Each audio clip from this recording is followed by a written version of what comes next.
En otros vídeos hemos comentado el uso de un software de simulación como Packet Tracer. Packet Tracer, como hemos comentado, es un software de simulación del cual Cisco es propietario. ¿Vale? Es un software de simulación de redes del cual podemos decir que, por un lado, Cisco permite realizar la descarga gratuita, el uso gratuito, y nos brinda un soporte de ese software, es decir, va actualizando versión y de versión en versión de manera gratuita, pero no es un software de código abierto, no es un software open source, ¿vale? Es decir, nosotros no podemos participar y modificar el código de Cisco Packet Tracer, ¿vale? Perfecto. Por lo tanto, en la clase, en este vídeo de demostración vamos a comentar acerca de la instalación de otro software de simulación de redes de gran utilidad para nosotros, que es el software de simulación GNS3. La primera pregunta que nos debe saltar a la palestra a raíz de este vídeo es ¿por qué? Porque si ya tenemos un software de simulación que cumple con los requisitos de poder simular, realizar un conjunto de laboratorios que nos permita desarrollarnos a lo largo de la clase, ¿por qué necesitamos otro software de simulación? ¿No se pisarán en la mayoría de contexto del plan de estudio de la asignatura? Pues la respuesta es que sucede que esta propiedad, al ser un software de simulación propietario de Cisco, sucede que la mayoría de dispositivos, o en realidad todos los dispositivos, bueno, hay algunos dispositivos que son genéricos, que soporta el software de simulación Cisco Packet Tracer, son dispositivos donde Cisco es el fabricante. Por ejemplo, si tenemos el router 1842, entonces estamos hablando de un enrutador, ¿vale?, que existe físicamente, al cual Cisco le da soporte. Ese enrutador va a soportar una serie de protocolos. Por ejemplo, si estamos hablando en términos de protocolos de enrutamiento, él tiene un stack muy amplio que te dice, oye, yo te voy a soportar un protocolo como RIP, ¿vale?, que no es un protocolo del cual Cisco es propietario. Te voy a soportar otro protocolo como OSPF, que es otro protocolo de enrutamiento que de hecho es open source, del cual Cisco no es propietario. Y te voy a soportar también otro protocolo como es EIGRP, que sí es un protocolo del cual Cisco es propietario. Por lo tanto, este tipo de protocolo de enrutamiento no necesariamente tiene que estar soportado por otra clase de dispositivo del cual Cisco no sea el fabricante, ¿vale? Entonces, tomando en cuenta este punto, existe un número limitado de dispositivos en cuanto a protocolos que soporta esos dispositivos en el software de simulación Cisco Packet Tracer. Por poner un ejemplo concreto, en uno de los módulos, concretamente el módulo de escalados de redes, hay un protocolo que para nosotros va a ser de mucha utilidad su estudio, que es el protocolo MPLS. Este protocolo MPLS es soportado por ciertos dispositivos, incluidos dispositivos Cisco, pero estos dispositivos a día de hoy, en las versiones actuales de Packet Tracer, no están soportados por Packet Tracer. Entonces nosotros tenemos la necesidad de estudiar este y otros protocolos que no soportan a día de hoy los dispositivos que están incluidos en Packet Tracer como software de simulación de redes. Entonces esa es la razón mayoritariamente por la cual tenemos que acudir a un software de simulación de redes como GNS3, que sí los va a soportar, ¿vale? Entonces, una vez hecha esta pequeña introducción, hay dos puntos donde nos interesa movernos en este vídeo. En primer lugar, necesitaremos el estudio o necesitaremos indicar algunos conceptos básicos de la instalación de GNS3 para que se entienda un poco desde el punto de vista de arquitectura de instalación de GNS3 cómo funciona. Y en segundo lugar, vamos a realizar una breve demostración de la instalación del software de simulación GNS3, ¿vale? Entonces, comencemos con estos conceptos básicos. En primer lugar, queremos entender que el modelo de instalación de GNS3 siempre es el mismo y es basado en el paradigma cliente-servidor, ¿vale? Entonces, digamos que básicamente GNS3 va a tener siempre un cliente, ¿vale?, que va a correr la interfaz que va a estar siendo utilizada, ¿vale? Y luego entonces por detrás vas a tener un servidor que muchas veces es no visible para el usuario, ¿vale? Y este servidor, ¿qué es lo que va a correr?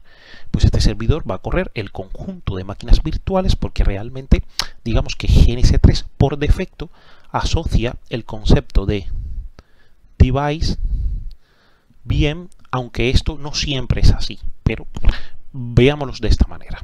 Es decir, para GNS3 un dispositivo, por ejemplo, si yo voy a agregar un enrutador, este enrutador podría ser perfectamente una máquina virtual. ¿Vale? Es decir, que él establece esta relación de dispositivo-máquina virtual. Voy a agregar un firewall, es una máquina virtual. Voy a agregar un switch, es una máquina virtual. En la práctica, no solamente son máquinas virtuales, también pueden ser contenedores, también incluso puede correrse el binario propiamente del dispositivo, pero digamos que establecemos esta relación, ¿vale? Es decir, que la interfaz web me va a permitir establecer la interconexión entre esos dispositivos, pero esos dispositivos no van a estar corriendo en el mismo cliente, sino que realmente están corriendo en un server que hay por detrás. Ahora, la cuestión es que no existen, digamos, tres modelos sobre los cuales yo voy a tener esa interacción entre el cliente y el servidor. Entonces, el primer modelo, que es probablemente el más común y es como debe estar por defecto en las máquinas del laboratorio, ¿vale? Es el modelo donde cliente y servidor comparten el mismo host, ¿vale? Entonces, si nosotros tenemos nuestro sistema operativo acá, que por ejemplo puede ser perfectamente Windows, ¿vale? Nosotros vamos a tener encima del sistema operativo Windows, vamos a tener por un lado el cliente y por el otro lado vamos a tener el server. Y ellos dos van a poderse conectar y van a interactuar entre sí sin problema ninguno, ¿vale? Y este es el primer escenario, que es un poco el escenario por defecto. ¿Qué limitaciones tiene este escenario? Pues evidentemente la primera limitación que tiene es acá un tema de escalabilidad. ¿Qué sucede en la medida que yo necesita meter más recursos? Pues que este número de recursos, este incremento de la necesidad de recursos va aparejado o un poco choca o va a estar limitado por la capacidad de recursos que tenga el dispositivo, digamos el hardware del portátil, por ejemplo, donde yo voy a tener instalado Windows y donde yo voy a tener instalado mi servidor GNS3 y evidentemente mi cliente. Perfecto. Un segundo modelo que también es muy comúnmente usado, también aplica sobre el mismo host. Ahora, la diferencia entre uno y otro radica en que ahora este servidor que va a estar instalado, que van a coincidir también con el cliente en el mismo host, sin embargo, ahora ya no va a estar directamente colocado sobre el host, sino que ahora va a tener como interfase, por decirlo de alguna manera, un hipervisor. Este hipervisor básicamente nos va a servir como un poco como hospedero de una máquina virtual, ¿vale? Y esta máquina virtual es la que va a contener el servidor de GNS3. Por ejemplo, existen ya máquinas virtuales preparadas basadas en hipervisores, como puede ser VMware o como puede ser VirtualBox, y entonces este cliente se conectará a este servidor. Nuevamente, ¿qué ventajas tiene este modelo con respecto a este? Pues que tenemos mucha más facilidad para poder controlar el recurso. Si nosotros queremos utilizar por ejemplo, más cantidad de RAM, porque queremos incluir un dispositivo que tiene más capacidades, o queremos incluir una mayor cantidad de dispositivos, pues no tenemos ningún problema en poder incluir mayor cantidad de RAM o dedicar mayor cantidad de RAM a esta máquina virtual y todo está perfecto, ¿vale? ¿Cuál es la limitación que tiene? Pues la misma que teníamos acá, un problema de escalabilidad. Es decir, este host sobre el cual estamos colocando toda esta, digamos, infraestructura, pues tiene unos límites. Tiene unos límites por defecto que pueden ser 16 GB de RAM, que pueden ser 8 GB de RAM, que pueden ser 32 GB de RAM, X cantidad de disco duro, la presencia de otro software que propiamente coexisten en el host, y esto es una realidad. ¿Vale? Y entonces nos vamos al tercer modelo, que ya no es un host, que ya no es on-premise. Realmente esto pudiéramos sustituirlo por un on-premise y podría ser un concepto interesante. Nos vamos entonces al modelo cloud. Vale, entonces el modelo cloud aquí cambia un poco y quizá esta figura nos puede servir para comprenderlo. Entonces tenemos nuestro portátil local, nuestro ordenador, ¿vale? Y este ordenador está corriendo un cliente, ¿vale? Por ejemplo, si quisiéramos ver una opción de cliente que tenemos acá, por ejemplo, podríamos observar este cliente que tenemos aquí. Este es el cliente GNS3 y este es un servidor que no está alojado en el mismo sitio físico donde está incluido este cliente. Este cliente está corriendo en mi portátil y, por ejemplo, este servidor está corriendo en una máquina virtual o en un servidor dedicado a GNS3, ¿vale? Perfecto. Entonces, tenemos, por ejemplo, este escenario, ¿vale?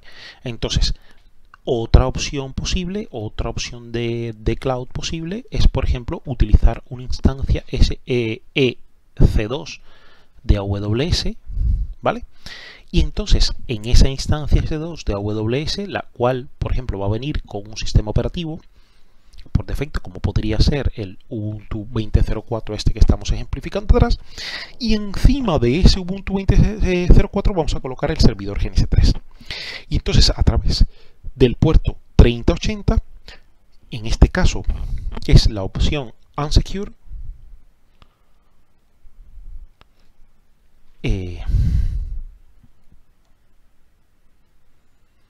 nosotros vamos a establecer la comunicación entre el cliente y el servidor. Debe notarse, por ejemplo, que aquí en este punto pues debo agregar algún tipo de regla para permitir el tráfico el tráfico a través del puerto 3080, un tráfico de tipo TCP, etcétera. ¿Vale? Entonces esto es una cuestión que está encima de la mesa y es una opción muy viable. ¿Qué ventajas tiene esta opción con respecto al resto? Pues evidentemente que los recursos que nosotros vamos a poder utilizar en estos casos van a poder escalar de manera muy sencilla, porque el hardware que nosotros estamos incluyendo acá, sobre el cual está instalado el servidor de GNS3, tiene la capacidad de escalar muy sencillo. Por ejemplo, en AWS, ¿vale? Digamos que inicialmente estamos corriendo el servidor en una instancia EC2 de tipo T2 Large y entonces queremos movernos a una instancia T2 de tipo X Large. Realmente esta operación, esta transición de, por ejemplo, una máquina que tiene 8 GB de RAM a otra que tiene 16 GB de RAM es un proceso muy sencillo, es un proceso de orden de minutos. Como podéis ver, a continuación vamos a trabajar sobre una máquina virtual que va a estar dedicada exclusivamente a la instalación de el servidor GNS3. En este momento, al momento de hacer la grabación del vídeo, pues se cuenta con un cliente de GNS3, el cual luego va a ser utilizado para conectarnos a esta máquina virtual dedicada al servidor GNS3, ¿vale? Hay que destacar, y es muy importante que se tenga en cuenta, que todas las instalaciones que vamos a realizar de GNS3 se encuentran en el repositorio oficial de la asignatura, el cual recomiendo que sea forkeado, ¿vale? Básicamente recomiendo que se ha realizado un fork del mismo para poder acceder a todas las prácticas e incluso contribuir a mejoras, a erratas y cuestiones que tenga el repositorio. Y bueno, en cuestión, si analizamos, vamos a ver que todos los pasos que vamos a realizar a continuación es siguiendo las instrucciones que tenemos en este README file, ¿vale? Dedicado al despliegue del servidor GNS3, ¿vale? Perfecto. Entonces, digamos que contamos con una máquina virtual, ¿vale? Dedicada a la asignatura de diseño de redes telemáticas, y vamos a averiguar, por ejemplo, qué es lo que tenemos acá. Pues tenemos entonces, como veis, un kernel. Aquí tenemos un Ubuntu, si mal no recuerdo creo que es 20.04, y entonces es el sobre el cual vamos a trabajar, ¿vale? Es un Ubuntu Server. Entonces, lo primero que vamos a realizar es evidentemente una actualización de los paquetes que se encuentran en apt, ¿vale? Hacemos primero la actualización del sistema de paquetes, ¿vale? Entonces, una vez que ya hemos realizado la actualización del sistema de paquetes,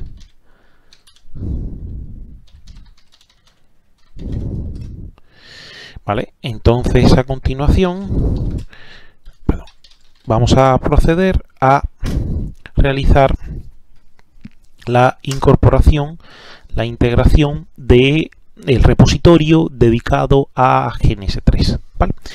Pues entonces, una vez que ya hemos realizado, que agregamos el repositorio de GNS3, del cual vamos a coger el instalador del servidor GNS3, procedemos entonces a la instalación de GNS3 Server, ¿vale? Y GNS3i. Vale, perfecto. Entonces estamos realizando el procedimiento de instalación. Vale, damos GNS3 incluir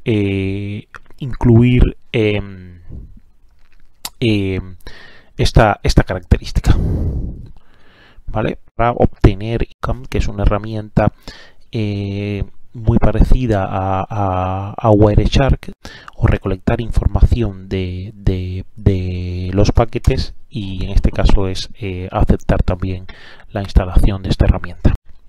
Vale, entonces ya contamos con el servidor GNS3 instalado y podemos verificar que existe, que ya está instalado utilizando esta opción. Entonces vemos que el GNS3 está instalado y desde el punto de vista de línea de comandos vamos a intentar desplegarlo. Entonces vamos a utilizar dos opciones que son muy importantes y que tenemos acá. Por un lado vamos a utilizar la opción "-q", que es quiet, que no queremos que nos muestre a través de srdout todos los logs en el momento que el servidor GNS3 está corriendo. Y por el otro lado vamos a utilizarlo como demonio para que corra como un proceso, digamos, oculto, una vez que el servidor, la máquina virtual, perdón, se inicie, ¿vale?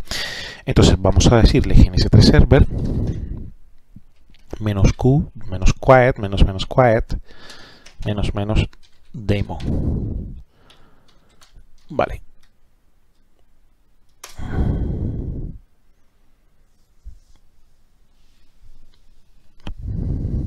Vale, entonces en principio el servidor GNS3 debe estar corriendo, y el primer punto de verificación de que el servidor GNS3 está corriendo lo podemos encontrar, por ejemplo, si utilizamos este navegador e intentamos acceder a la dirección IP donde está lanzado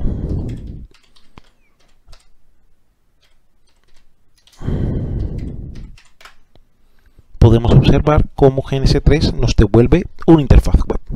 ¿vale? Es decir, que por lo tanto GNS3 podemos constatar de esta manera que está instalado. Esta es la dirección IP, en este caso de la máquina donde se ha instalado el servidor GNS3, ¿vale?